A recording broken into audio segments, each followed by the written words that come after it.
Well, nowadays you got to have that because people nowadays. Before we get straight into the podcast, I just want to give a huge shout out to our sponsors, Declan Kirby GAA Star. Declan Kirby GAA Star Championship Journey. It's a series of GAA team children's books written by primary school teacher and GAA coach Michael Egan. You can check it out in the link in the description down below, of course, as well. Follow the trials and tribulations of Declan Kirby and his team at Smithgreen Gaelic Football Club, recently formed but promising GAA team. The book is now available in Easons and all good bookshops, so check it out in the description down below, and let's get straight into it. What's the story, lads? Welcome back to GAA Fan TV. My name is Aaron and this is another episode of the GAA Fan TV podcast. Today I spoke with former Carlow senior footballer Daniel St. Ledger on his time playing for the Carlow senior footballers between the years of 2008 and 2020. We had a very interesting conversation indeed. He was obviously part of the Carlow side that of course beat Kildare in a Leinster semi-final back in 2018. Of course, that Carlow side went on a tremendous run under Turlough OBrien and Stephen Poacher. They, of course, in 2017 beat Wexford, were 2 wins away from an All-Ireland quarter-final in 2017, and then obviously in 2018 beat Louth and of course beat Kildare as well. Got promoted from Division 4 to Division 3 for the first time since the 1980s. So it was a very interesting conversation with Daniel indeed. He was also part of the Carlow side that made the county's only ever minor final at provincial level. Anyway, their only Leinster minor final, of course, back in 2007. So we spoke about that experience as well, his step up into the senior team, his days with his club, Kildare, Clonagall as well. We also spoke as well why he left the panel. He left the panel back in 2020 and it was a very interesting conversation as well. We also spoke a bit about his time suffering from post-concussive symptoms as well, and some of the different kind of situations centered around that. So it was a very interesting conversation. We spoke about how to maybe create more awareness around that as well, because it's something that certainly isn't talked enough about in Gaelic games at the moment. So it was an interesting conversation, and yeah, look, listen, if you do enjoy this podcast, leave a like and subscribe if you haven't already, and let's get straight into it. So I'm here now with former Carlow senior footballer Daniel St. Ledger. Daniel joins us today to obviously run through his time playing for the Carlow senior footballers between the years of 2008 and 2020, and obviously look back, of course, at his time playing for the minors and of course everything else along the way as well. I suppose first of all, Daniel, great to have you on. How's the form? Good, Aaron, good. Enjoying retired life. It's been a funny couple of years, so kind of been eased into retirement a little bit, but yeah, enjoying it, trying to get a golf game going out of a bit of time. Absolutely, yeah. Like I suppose we were speaking off air there about the good weather at the moment and the warm weather. Like it's definitely, I suppose, prime weather for a bit of golfing and a bit of going out and about and enjoying the sun, all the rest. Absolutely, yeah, it's great. And in the teaching world as well, so it gives you a summer for this kind of crack. So it was badly needed after a funny kind of a year, you know. Yeah, it definitely has been. And I suppose, like, what have you made of the football since it's back? Like, what have you made of the National Football League and in general since it's returned, and I suppose the action in general? Because I suppose it's been very entertaining anyway from a fan point of view, watching all the different games taking place. Yeah, absolutely. And I've always kind of been an advocate that the league is nearly where it's at until you get to semi-finals of the senior championship. It's a little bit mundane, you know. You've nearly guessed the 4 that are going to be there most years, but the league is definitely where things are at. Like I was watching Clare and Mayo the other day. It was a fantastic game, you know, and Galway Monaghan sort of a big one. So it's I think the league has always been the best competition. It's just nice to finally actually get it to be played in summer conditions, you know, rather than muck and slop in the middle of February, you know. So it's yeah, you'd be kind of hoping something that maybe going forward they could look at playing some sort of a league in the summer, but it's another conversation for another day, you know. Yeah, no, it's been very entertaining indeed. And I suppose like running through Carlow's league form, obviously like won both their league games against Waterford and Wexford, and then obviously that loss to Louth. Like, what have you made of their league campaign in general? I suppose just the win away in the end, I suppose, with the nature of the way the league was structured this year away from getting back to Division 3. Yeah, it was a fairly good opportunity, I have to say. Usually, especially for teams kind of in the Division 3, 4 kind of realm, it's the consistency is probably the hardest thing, and putting together 6 performances back to back to get a promotion actually takes a fair bit of effort. So this year to actually have 2 games and then a chance of getting promotion was a golden chance, you know. But I'd say the lads will be fairly disappointed because you're looking at what's coming down next year is you're looking at Cavan and Tip both popping back down to Division 4. Like, so that's going to be probably more competitive than Division 3, I'd say, but it looks like a bit of a hotbed, you know. So, yeah, look, there's been a lot of transition. There's, you know, a huge amount of new players in there, new management team, you know, so it'll probably take a bit of time to kind of get up and running properly and kind of embed their kind of ideas. But yeah, I'd say start next November, get a proper pre-season, you know. But it's yeah, it's a work in progress, but it's definitely good to see a lot of new faces in there, and it's kind of rebuilding because it probably needed. We've an old enough sort of a squad with a lot of fellas there in around the 30 sort of age group. So it's good to see a little bit of injection of youth. Yeah, like, and I suppose obviously you've had a change in style, I suppose, since Noel Carew's obviously come in there. Like, what have you made of that? And I suppose obviously it would have been a bit different to when you were playing obviously under Turlough OBrien. Like, what have you made of the style change for Carlow, I suppose, and playing more on the front foot as well? Yeah, well, it was always kind of a case of cutting your cloth to measure with us. Like, we didn't have the capacity to score 330 against most teams. You were leaving an awful lot of things to chance. You know, we had several years where we were kind of shipping a lot of heavy scores. So the first thing we did was look at the type of player we had. We had a lot of kind of bigger sort of fellas like myself, not exactly speed merchants, and we're kind of saying, right, how do we create a scenario where we have the best chance of winning games? And that was by packing that 45 as much as we could and trying to hit teams on the counter then, you know. But look, that was the way we thought was the best way of winning games. So that was obviously, it worked for us to a certain degree, and very lucky to be part of a promotion winning team. But I suppose there's probably a different style of footballer at the moment that's in the panel now. You know, there's a lot of speed, a lot of legs, a lot of youth. So I guess Niall and management team see that this is possibly their best way of doing things. But I suppose the concern will be you're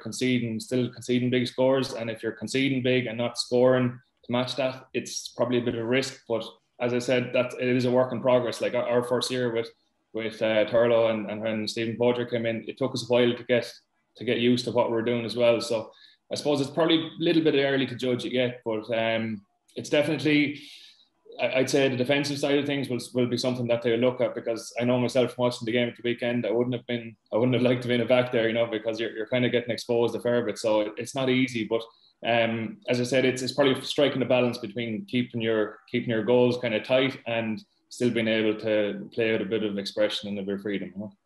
And would you still be in contact much with of the lads like on the Carlow team? Would you still speak to them, you know, much like kind of on a weekly or monthly basis, just to know, I suppose, what the feeling's like kind of in around the camp and whatnot?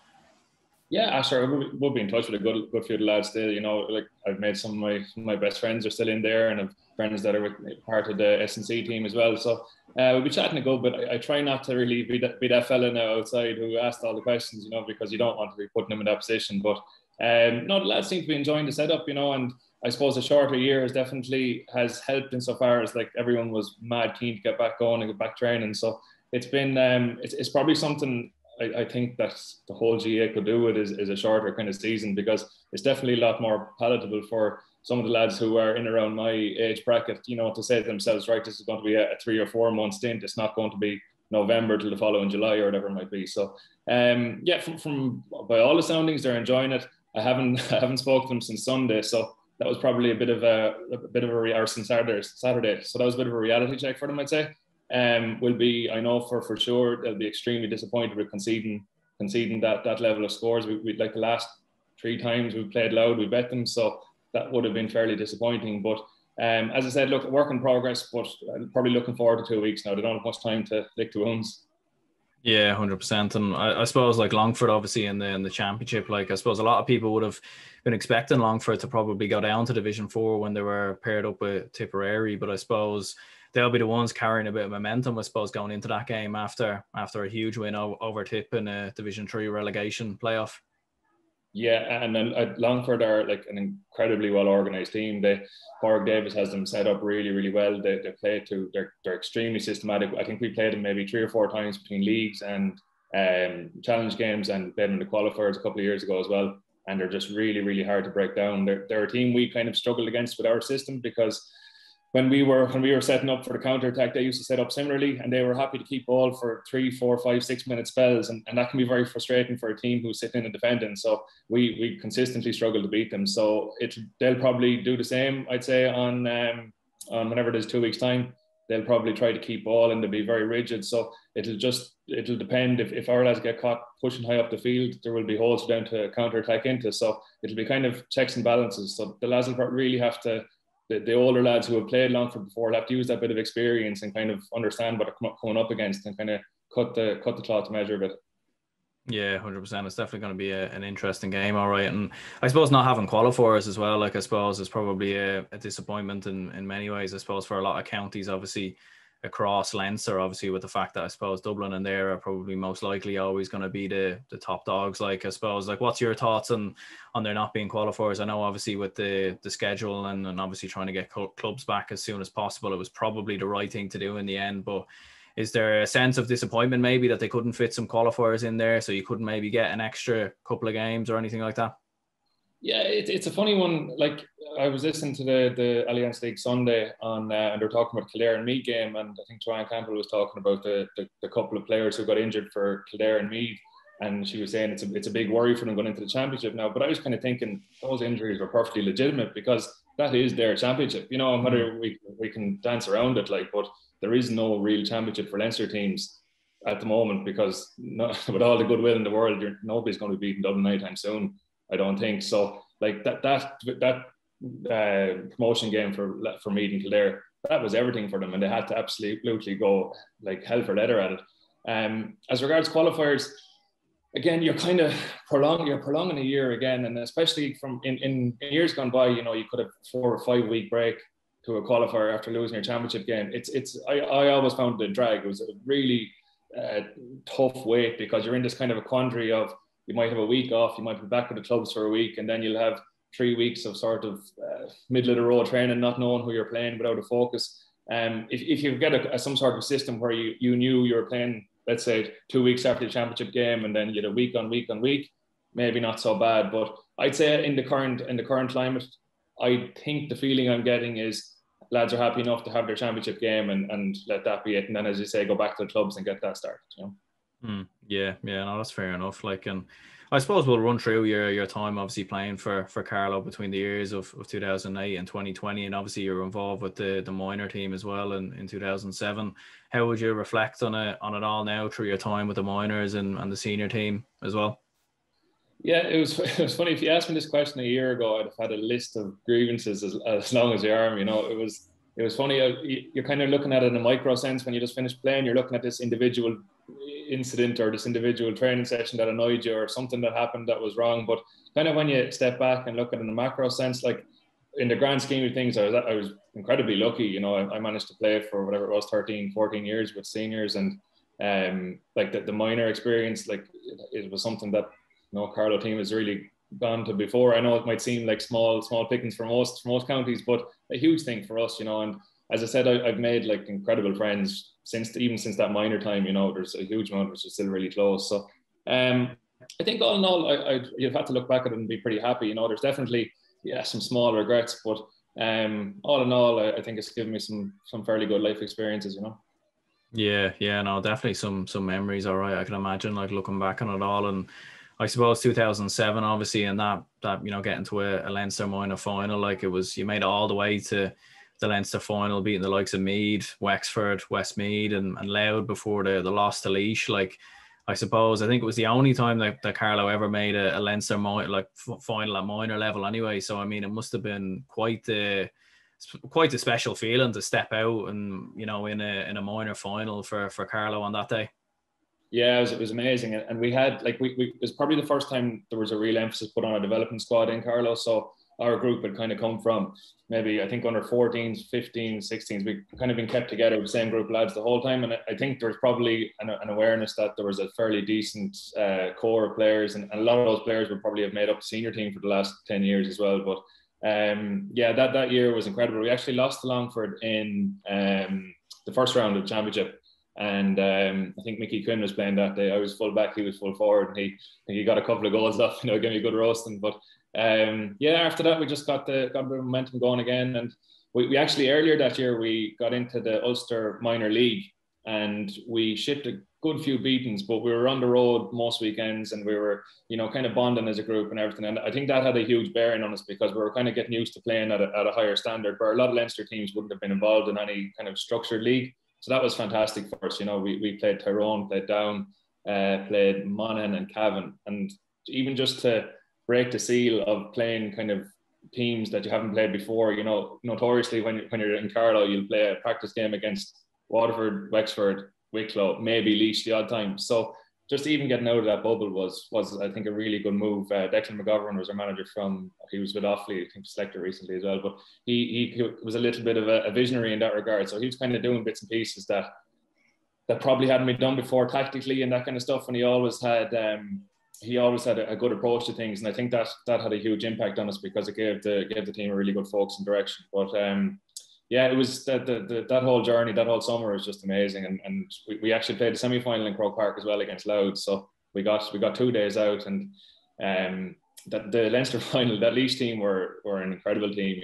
Like John O'Loughlin was playing under 21, I think, with Laois at that time as a minor, and Donny Kingston and Zach Toohey and Conor Meredith. Like, there's just some phenomenal footballers who, like, many of those lads went on to be pro athletes. Like, it's incredible. But I think we were 3-5 down at half time. I think nerves got the better of us a little bit, and we're a little bit kind of awestruck, and we missed a penalty in the second half and a couple of good goal chances, what could have been. But it was an unbelievable year, and it kind of set a fire under a lot of lads that crave that sort of feeling again.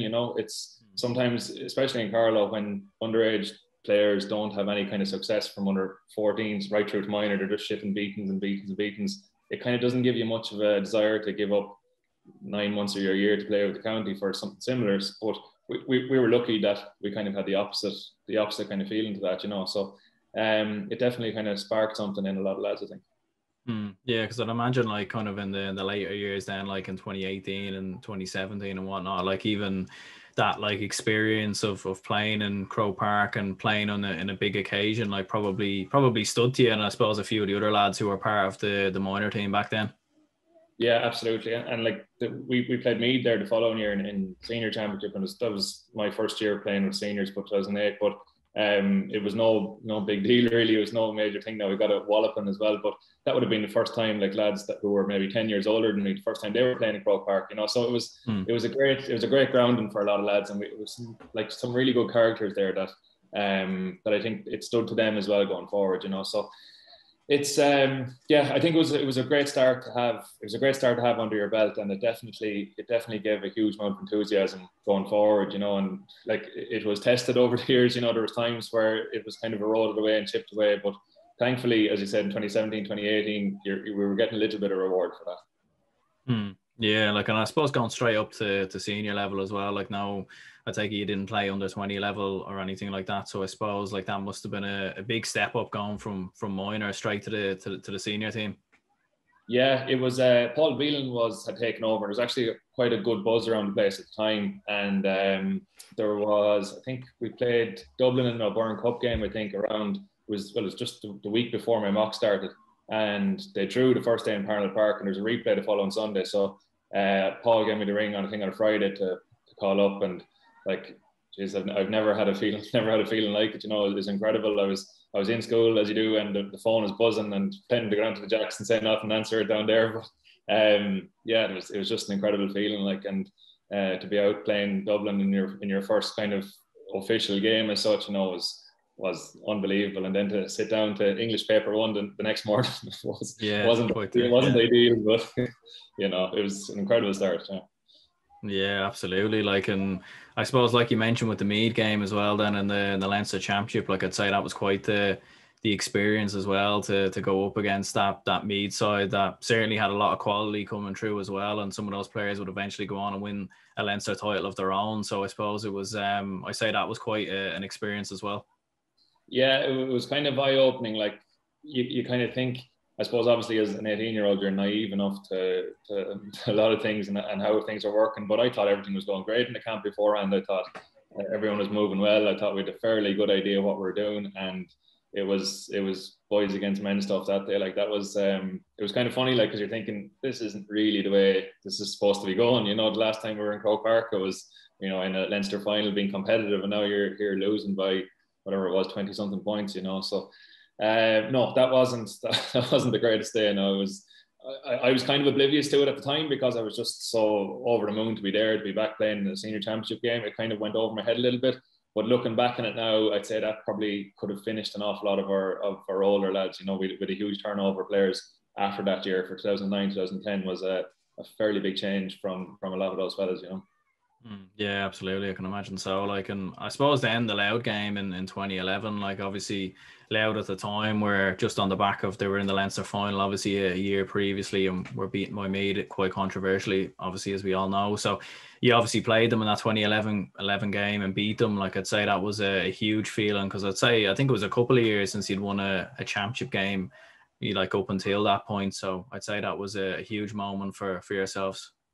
Yeah, I think it was 2006 was the last time. I think they beat Wicklow maybe in 2006, but yeah, it would have been. And we'd always managed to get close enough to that. We played them in 2009. I think they bet us by 3 or 4 in Parnell Park, and then 2011 we kind of had an all right league. We had a good finish to the league.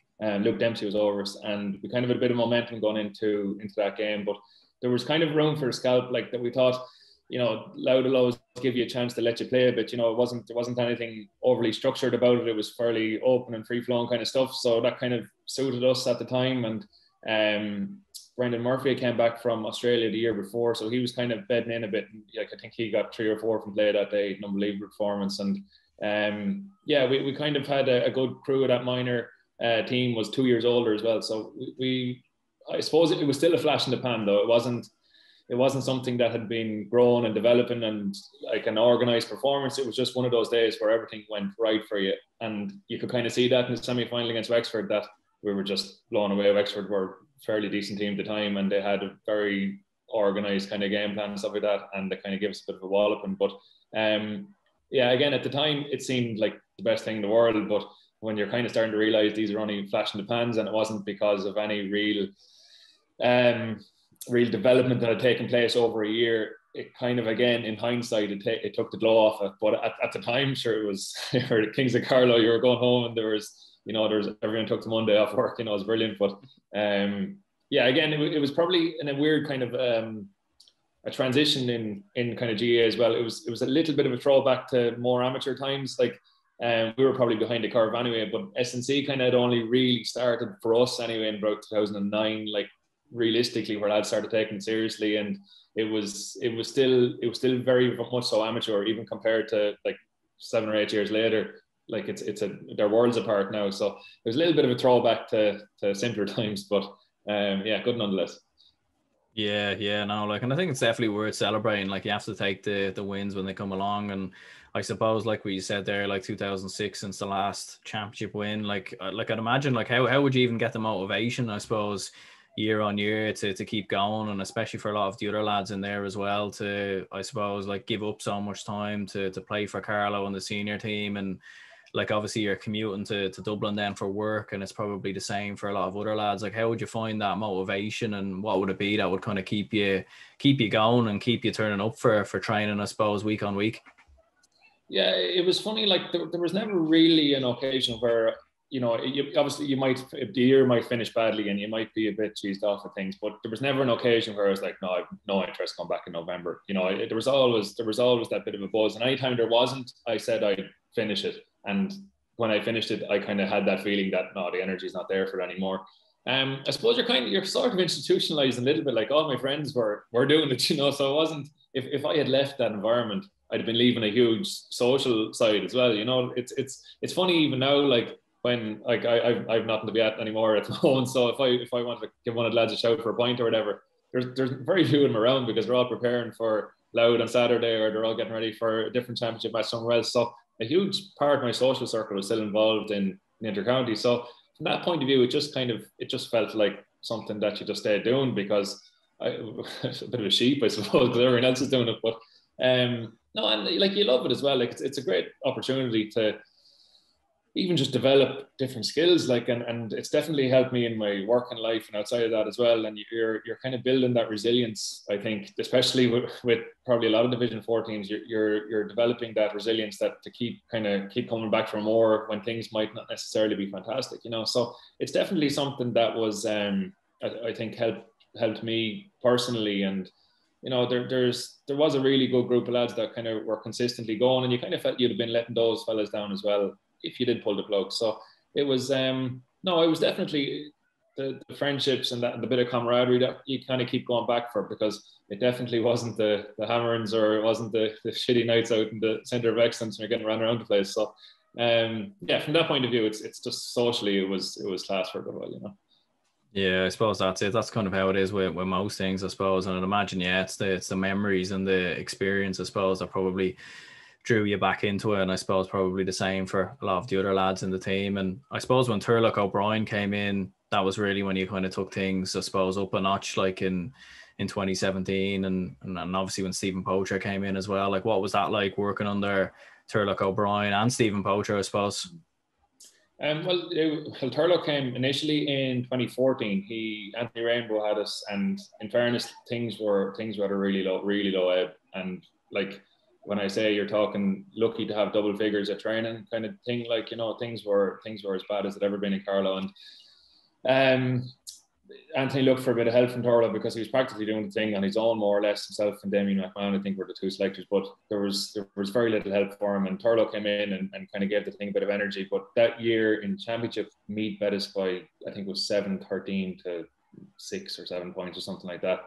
And it was definitely one of the low points, you know. It really was. And you know, it was very hard to kind of dust yourself off and come back after that. But so that was Turlough's kind of first experience of it. So, like, in fairness to him, he knew how big a job it was. So 2015, then he got everyone back in 2015. He got everyone he needed, and we had a relatively competitive league.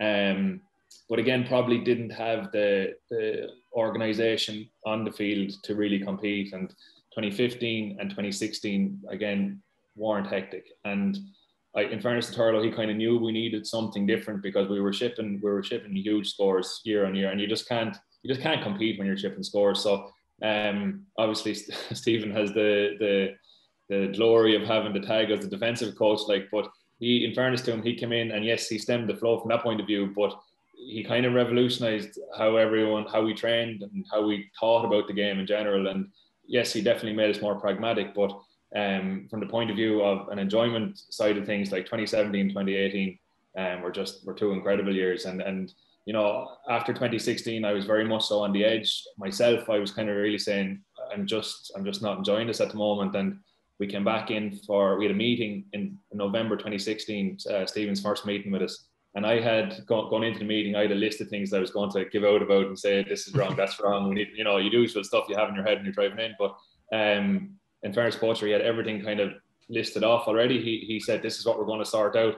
And, you know, I started with the defensive side of things. And for me personally, I was playing full back that year. And anyone that knows me will know I'm not a fantastic man marker, but it was hard. You were playing with 60, 70 yards of space in front of you. And it was just depressing coming out of every game, and you're conceding whatever 320 something. But he had so from a defensive point of view, it was brilliant to hear that we're finally actually going to get that sorted as our first step on the block, you know. And it was it took time. It didn't bed in straight away. London bet us in the second game of the league in 2017, and you're kind of wondering, where is it going now? Is this going to continue or what? But no, fortunately, we got a little bit of momentum, and kind of things took off from there. Yeah, because I've listened to Stephen Poacher on a few different podcasts here and there, like, and he definitely seems to have definitely a lot of intelligence about the game, and I suppose how the game is played and how the game's evolved over the past 5 to 10 years. And looking at that Division 4 campaign, like when you finished third in the end, like in 2017. Like, I suppose, like, was that I'd imagine that was kind of the start, really, like, of kind of kicking on from there, because I suppose, like, up until then, like, I suppose, like, that was, you were close then, like, and you were battling and you were coming close, like, and I suppose that was the first big step, I'd imagine, that kind of gave you the confidence then that you could kick on and get promoted the following year. Yeah, absolutely. And that kind of gave players the buy-in. And you can have kind of any system or any setup you want, but if you don't have 20-ish players who are totally bought into what you're doing, you're not going to do it. So let's say if you have two wing forwards who are saying, well, I'm not going to be coming back here till 45 every time. What's the point in that? The whole system falls apart, and it's just like dominoes. So you need absolutely everybody to be buying into what you're doing. And in fairness to him, he put the system in place. Guys did what they were asked. They started to see results, and you're kind of saying, oh, well, this clearly works for us. So, and 2017, we finished up with I think we won the last 3 or 4 league games in a row, I think.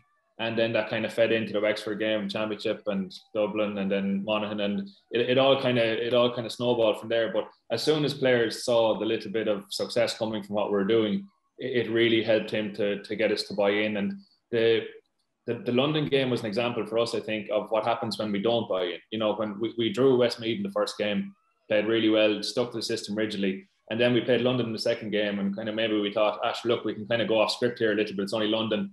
I don't have to track back that time. I don't have to do what I'm asked defensively or whatever it might have been. And then London bet us by 3 or 4 points. And so that was a good wake-up call, and probably the turning point, I'd say, in kind of Stephen's time with us, I'd say.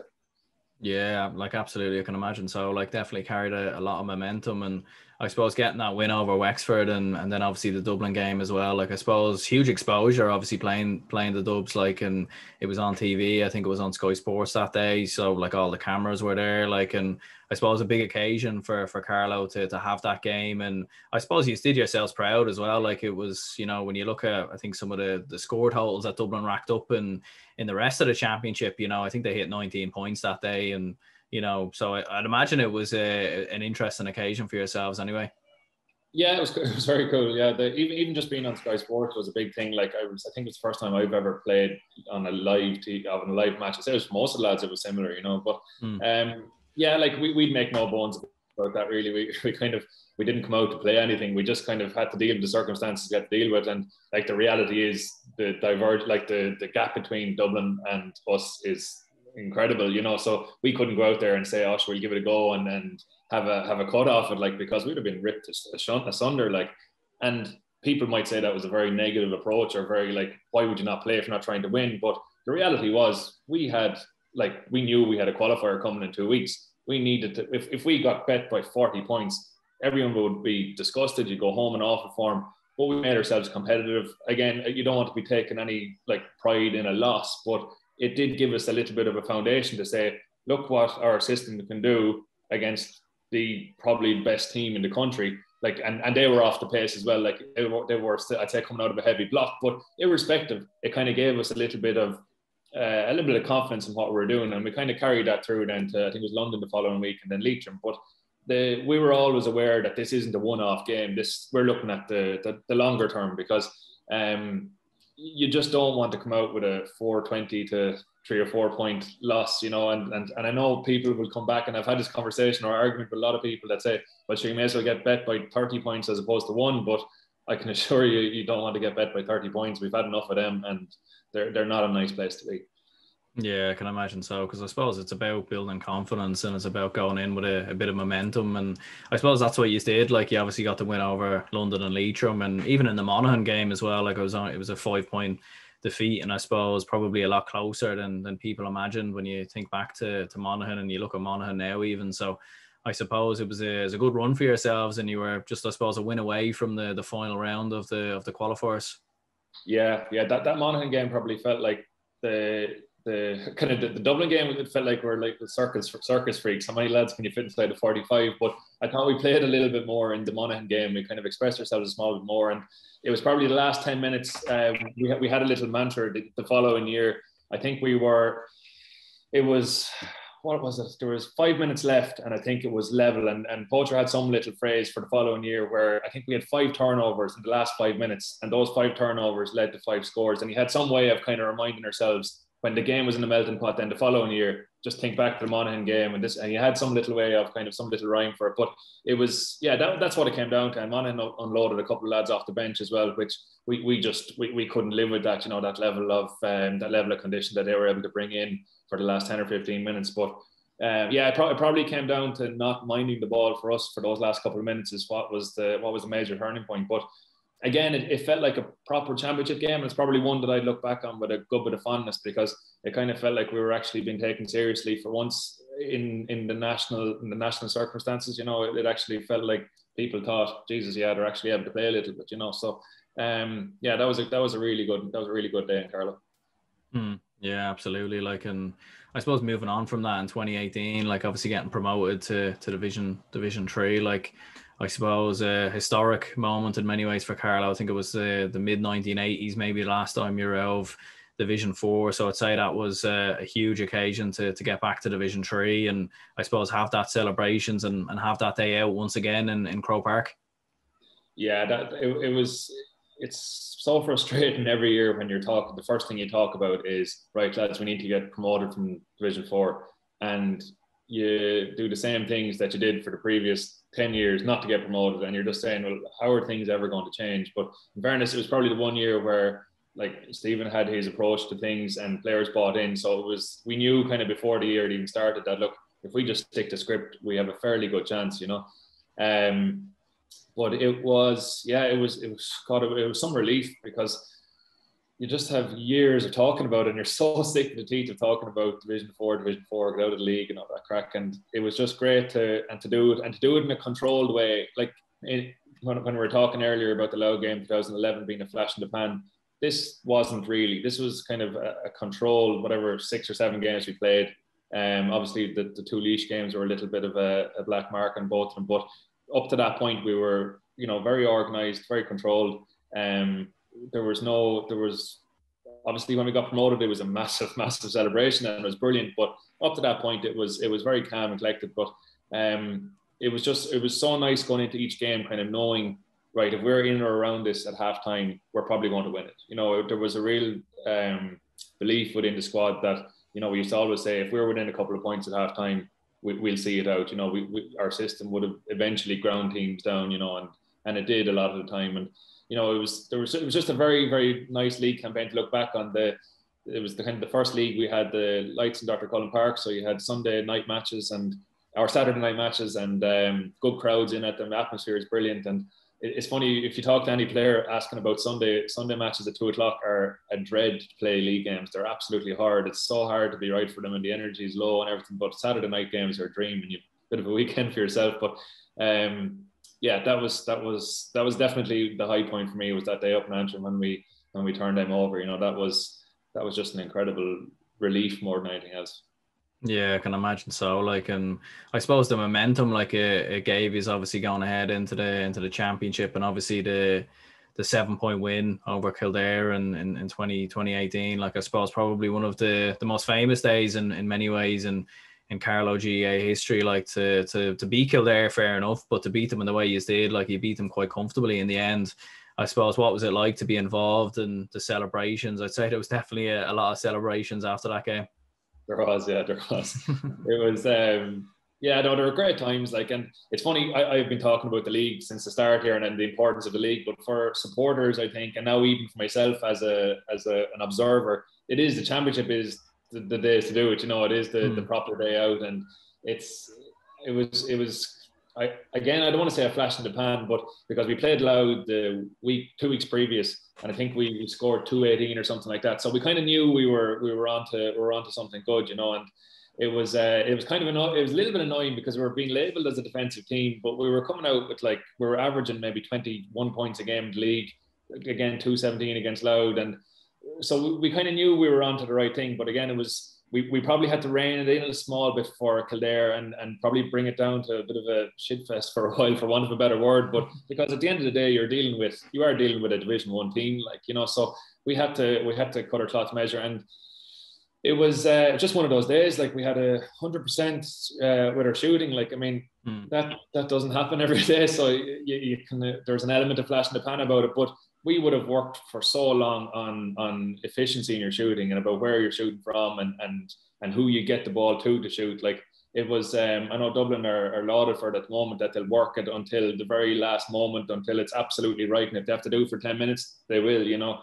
But yeah, that day we just did everything absolutely to the letter of the law, and definitely Kildare probably didn't think there was much of a risk, and I'd say that probably caught him as well. And it was funny, the Robbie Malloy, our goalkeeper, who were breaking out of the huddle, and Robbie took a run at one of the Kildare lads, I think it was Owen Doyle or someone like that, and they started a bit of a scuffle before the game, but it kind of just set the tone for the rest of it, and everyone kind of set the tone for everyone else, and we just had to bring something above just football. We had to bring something a little bit different, because if you just go toe to toe with these kind of fellas, like you're probably going to come out on the wrong end of it, like, you know. So it was another definitely a highlight, you know, but it probably wouldn't compare for me to the league, but for parents, family, for supporters, everything like that, that was probably the most of them remember, I'd say.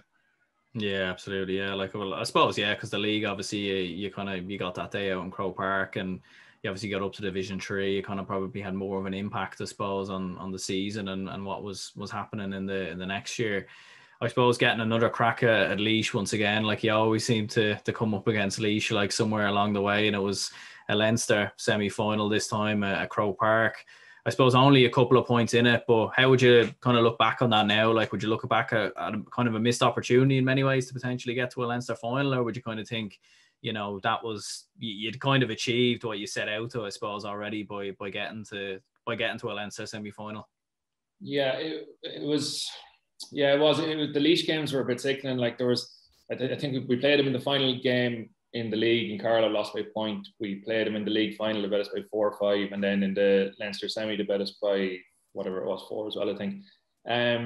But it was funny, like, the Laois are an extremely good team, and, you know, John Sugar was over them, and they were as organised and, like, playing as good football as they ever had been. And I think that got shown in the recent couple of years. You know, they were up as far as Division 2. Like, so it was funny to hear the reaction to that, because we obviously set up to play in a certain way, and it was Laois matched it, and they were able to, they were, as we said, but similar with Longford, when they're happy to keep ball for 10, 15 minutes if we're sitting back, and they'll work it into the right positions. But that took an awful lot of discipline and coaching from them as well. And I don't think, especially even people in Carlow, were disgusted that we didn't win the couple of games against Laois. That was kind of the stick that was used to beat us, that this defensive stuff isn't good enough. You have to, you know, be more expansive, yada, yada. But anytime we played Laois in the previous 10 years, like, I think they bet us by 15 points in championship in 2015.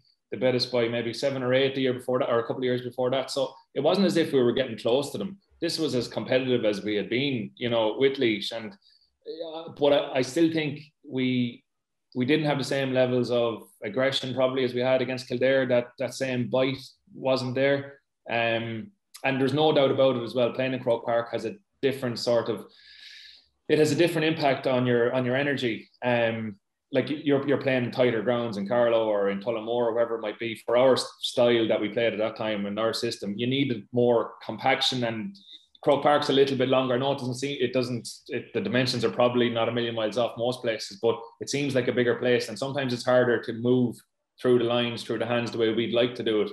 And that saps your energy eventually, you know, and it's harder to get tackles and get turnovers in kind of some broader expanses. And that probably told on us the couple of times we played them there, and they just had a little bit more than us on all those occasions. And it was just unfortunate we didn't have anything else that we could possibly throw at them. You know, if we came out of our shell a bit more, they were just going to expose Donny Kingston on the edge of the square, and that could have gone anyway. You know, so it wasn't as if we could just go man to man and see what happens. We were kind of hamstrung to a certain degree because they were just a little bit better than us, you know. Yeah, I suppose that's the thing. Like, I suppose you have to make do with the resources that you have, and I suppose, you know, like, sport is played in many different ways. I suppose there's no right or wrong way to play it. Like, and I suppose different styles is what makes sport and Gaelic football interesting. And I know for myself, I've never really had a big issue with defensive football. Like, I can perfectly understand why most counties would adopt that, like, to try and get the best out of what they have. And I suppose, like, kind of going on from that, like, looking at the 2 years that followed on from that, obviously, like, I suppose it was always going to be tough to reach those same heights, because I think you see even with Leitrim when they went up to Division 3 and came straight back down, and I suppose Wicklow survived, so fair play to them. But I suppose, like, you kind of reached the mountain or the summit in many ways. It was always going to be hard to kind of maintain those standards for the next couple of years. Yeah, and you kind of hit the nail on the head. Like, what we probably didn't grasp was that we were stepping, once we got up to Division 3, we were now stepping up. We're going to have to do something better or a little bit more than what we did the previous year. So we had to come back in better condition that January than we would have the previous January, because you're going to be playing against better players, and we needed to be more organised. It needed to step up, but I think it kind of regressed the other way a little bit. Aero had a bit of a run in Leinster as well, and so they had maybe 7 or 8 lads in the panel, so those lads were a little bit late coming back. And that just kind of has a knock-on effect then on everything else, and with a small pool of players, it does, you know. So I don't think we were as organised as the year previous. And again, as you say, psychologically, it's probably hard to do that because you have reached that mountaintop in theory, because it's all we've ever talked about, and we probably never talked about how do we stay up there, how do we not kind of slide down. And that's where you have to kind of credit like teams like Clare, for example, who are in Division 2 now for however many years. I would have started out playing Clare in Division 4 and same kind of crack, but they've managed to keep in Division 2 for the last couple of years. But I just think we weren't as organised, and we actually had a good start to Division 3. We bet Sligo handy enough, I think. We drew at Westmeath, and then Longford, we just started to move away from what had been working. Similar to the London game 2017, where we thought, we don't necessarily have to be as defensive, or we don't have to make that run back, or we don't have to keep the ball as well. And I think it was just about 11 points at half time. I missed a penalty, and Longford went up and got a score. And that was just a big shift for us. And it was, it was a really disappointing one, because a win there would have probably secured us staying up in Division 3. And we probably wouldn't have the resilience in Carlow that you'd like. You know, a win would do an awful lot of damage to us, or a loss would do an awful lot of damage to us psychologically. So, like the Division 4 times when things weren't going well, we might win the first 2 or 3 games, but one loss or one bad performance, that was us nearly gone, and just mentally just quite brittle. And that's very hard to kind of get out of a team. You know, there's some teams are really well capable of doing it, but unfortunately there was just something in us that when things weren't going well, we just kind of let them unravel totally. But and then sure, the down debacle, and you know, we should have got a draw there. That would have been enough to keep us up, and Turlough got suspended, Poacher got suspended for stuff that went on after the game. And you know, that was a huge distraction, because we spent a week crying about that game, but we actually had another shot at least to stay up. All we needed was a draw. We would have stayed up that day. But we just allowed ourselves to get sucked into stuff that wasn't necessarily to do with football, wasn't necessarily to do with our game plan and how we were going to beat Laois.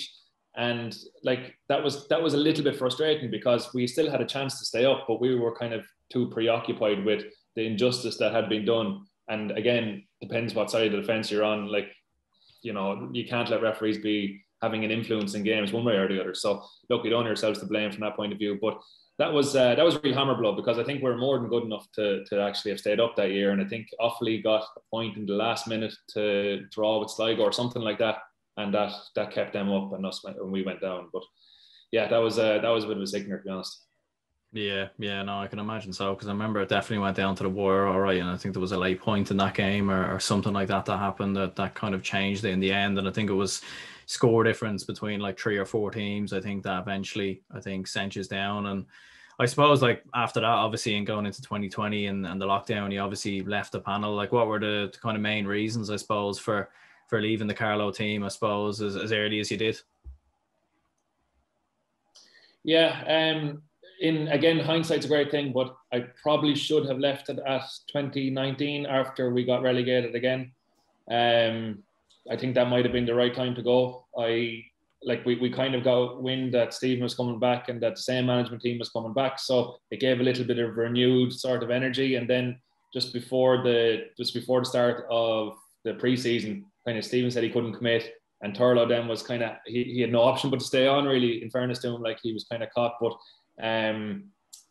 so everything kind of it just never took off really at all. And I wasn't happy in myself even. It was becoming that chore that I talked about that it shouldn't be, and that was kind of reflecting how things were going. But I suppose the lockdown came at a good time for me, insofar as I was happy to get a little bit of a break from it, because it was becoming tough. I was commuting to the Knoll, North County Dublin, and it was about an hour and 40 minutes home for trainings, and that was taking a bit of a toll on me as well. And it was so I was kind of happy enough to see the lockdown coming. But in last summer, I was diagnosed with epilepsy, and they were linking it to concussion recently. So I kind of would have had to been forced to stop regardless.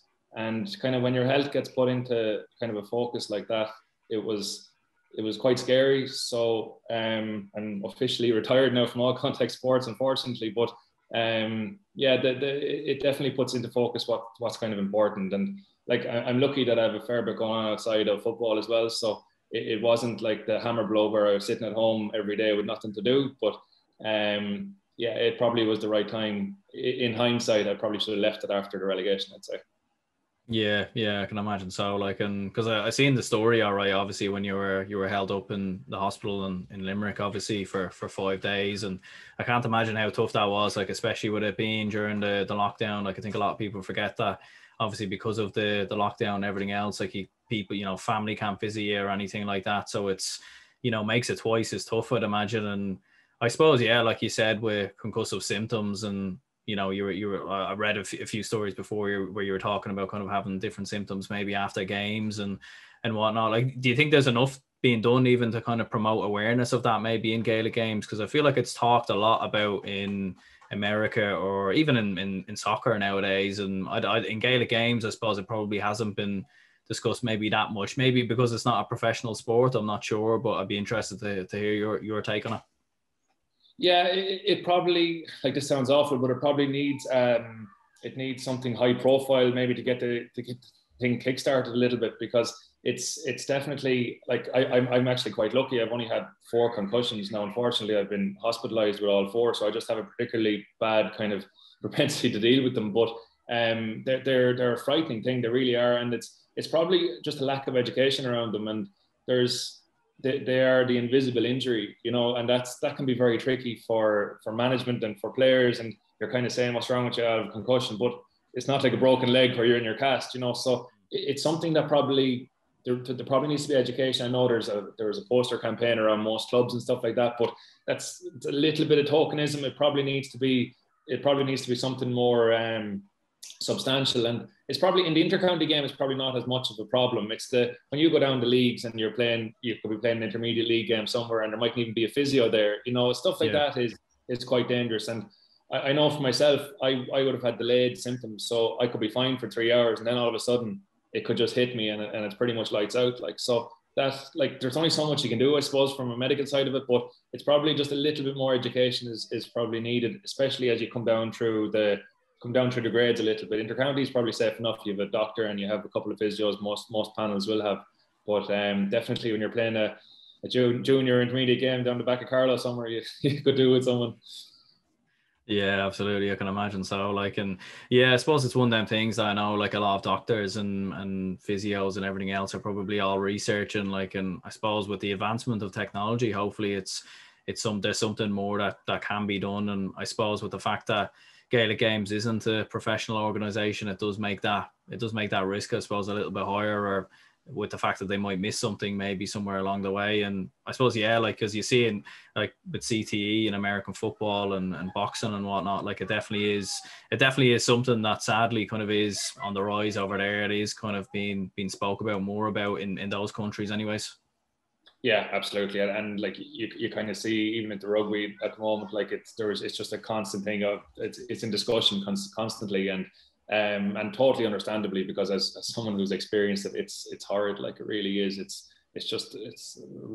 really unpleasant experience, and it's definitely something you just could not take a chance with. And it's probably just kind of breaking the mold of kind of having the fear of saying, it's just a concussion, you'll be all right, that kind of thing, and you'll be all right in a couple of days. Probably trying to break that mold of saying, no, this is the statutory time that you're out. And in fairness, our physios with Carlow would have been saying that, whatever, I can't remember the length of time you had to be out symptom free before you could get back training, and it was a graduated return. But as I said, it's when you go down through the grades a little bit to try and get that sort of a policy in place as well, can be tricky enough, as you say, with an amateur organisation.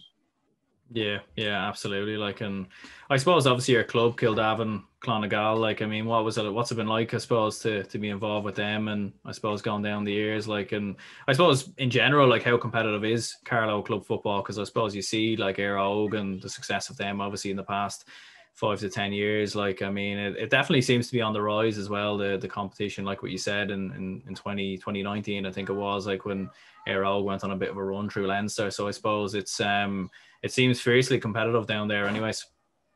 Yeah, it's kind of Rogue are kind of the runaway train at the moment, to a certain degree. You know, they're kind of the Dublin of the Carlow world. You know, they have really good structures, and they've obviously got the population as well, which helps them. But yeah, my own club's intermediate.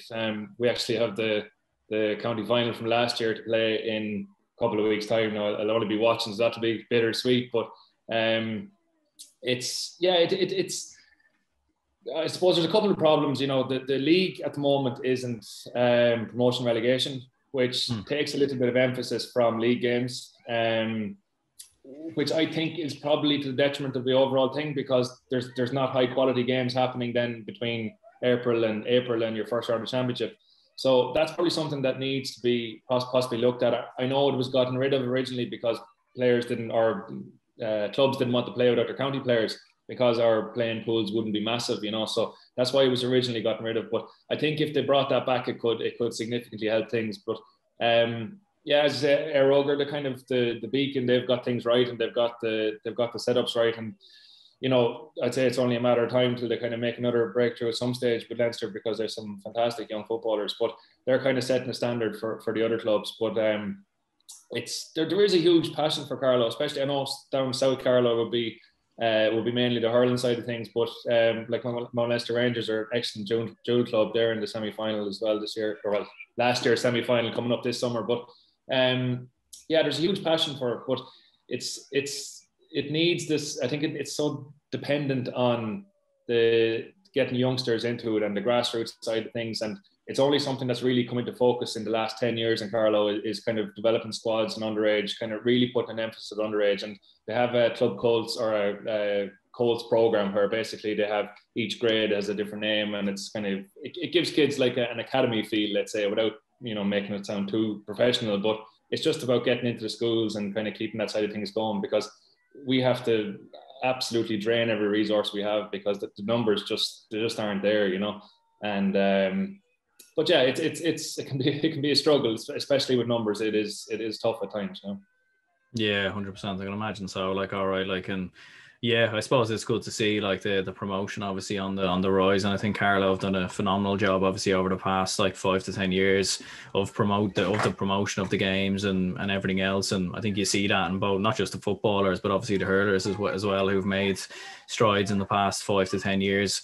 I suppose just like run through some questions over that some people posted obviously over on Instagram. I suppose there was a few people asking about maybe like the tier 2 kind of coming in next year, and what your kind of take would be on that. Like, and I suppose like obviously you had the Tommy Murphy Cup there a long time ago, and I'm not too sure if you would have been involved with any of the Carlow teams in that tournament. But I suppose like what would be your take on the tier 2 championship coming in? Well, I'd be amazed if it came in at this stage, like especially with your 2 provincial winners going down to Division 4, and you'll have a lot of really good teams in Division 3. I'd be astounded if it was allowed to happen. Like I just can't see the purpose in it. Like I really can't. I played in the Tommy Murphy in 2008, and it was a nightmare. Like just pointless. Players just wanted to go back and play with their clubs, and no matter what name you call it, or what little kind of prize you have at the end of it, players just don't want it. There has to be something that has some way of integrating you back into the main championship. And as I said, that's even kind of a bit highfalutin, because the reality is, like, look at every club structure in every county. You have junior, intermediate, and senior as the main championship.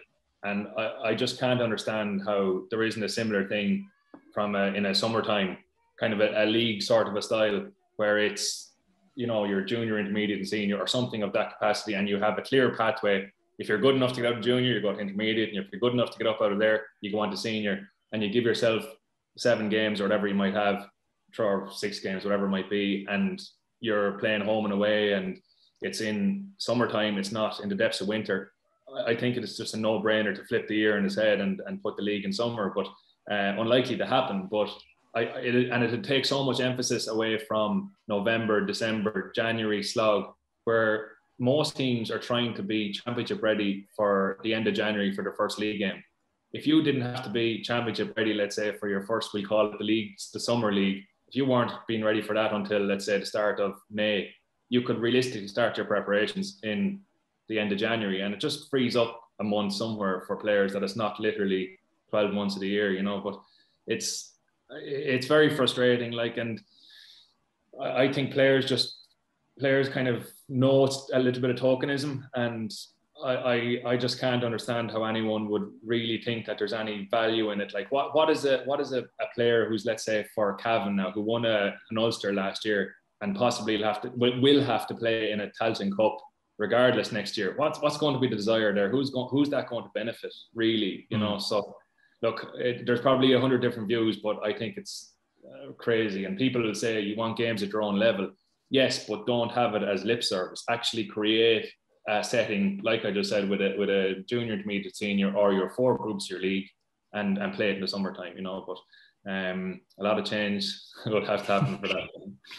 Yeah, I suppose there's always discussion around the changing of the championship and everything else. And yeah, I think what you said, like with the junior, intermediate, senior, could definitely be a great shout. Like, obviously we've seen that across, like, I think almost every county really has that's how they run their club championship structures. And you often hear of sides who come from intermediate level and then go up to senior and end up winning the county title. Like, it happens all the time. And I know maybe the gap in those in county football maybe mightn't be as big as what it is currently in inter-county level, but yeah, it's definitely a good shout. Like, and I suppose like another question that came in there was your thoughts on Dara Foley in the Carlow team at the moment, because I suppose he's definitely doing quite well at the moment anyway.